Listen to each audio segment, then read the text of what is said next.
मेरे प्यारे भाइयों और बहनों, पिछले 2 महीने से पूरा देश कोरोना महामारी की चुनौती और लॉकडाउन के चलते रोजी रोटी रोजगार के गंभीर आर्थिक संकट से गुजर रहा है।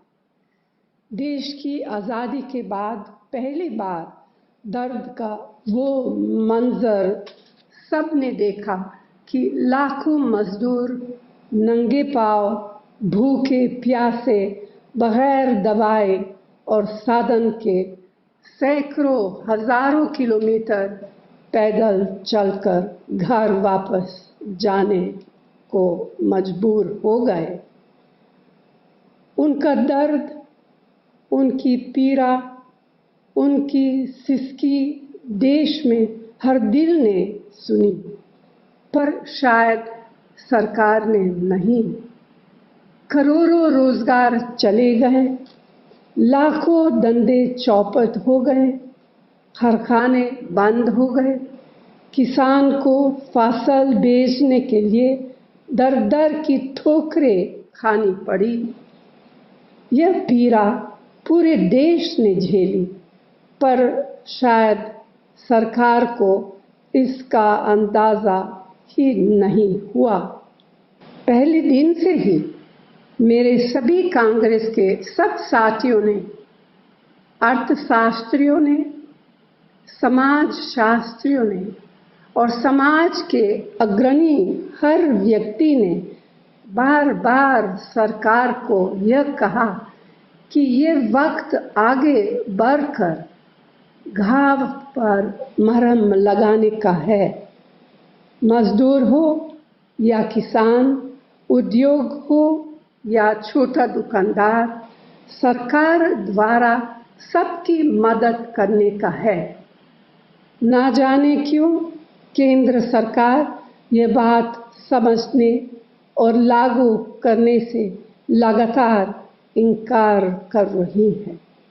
इसीलिए कांग्रेस के साथियों ने फैसला लिया है कि भारत की आवाज़ बुलंद करने का यह सामाजिक अभियान चलाना है। हमारा केंद्र सरकार से फिर आग्रह है कि खजाने का ताला खोलिए और ज़रूरतमंदों को राहत दीजिए। हर परिवार को 6 महीने के लिए 7,500 रुपये प्रतिमाह सीधे कैश भुगतान करें और उसमें से 10,000 रुपये फौरन दें। मजदूरों को सुरक्षित और मुफ्त यात्रा का इंतज़ाम करके घर पहुंचाइए और उनके लिए रोजी रोटी और राशन का इंतज़ाम भी करें। महात्मा गांधी नरेगा में 200 दिन का काम सुनिश्चित करें, जिससे गांव में ही रोजगार मिल सके। छोटे और लघु उद्योगों को लोन देने की बजाय आर्थिक मदद दीजिए, ताकि करोड़ों नौकरियां भी बचे और देश की तरक्की भी हो। आज इसी कड़ी में देश भर से कांग्रेस समर्थक, कांग्रेस नेता, कार्यकर्ता, पदाधिकारी सोशल मीडिया के माध्यम से एक बार फिर सरकार के सामने ये मांगे दोहरा रहे हैं।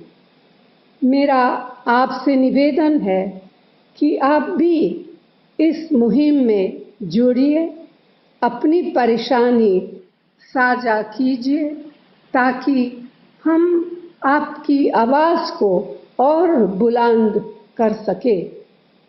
संकट की इस घड़ी में हम सब हर देशवासी के साथ हैं और मिलकर इन मुश्किल हालातों पर अवश्य जीत हासिल करेंगे।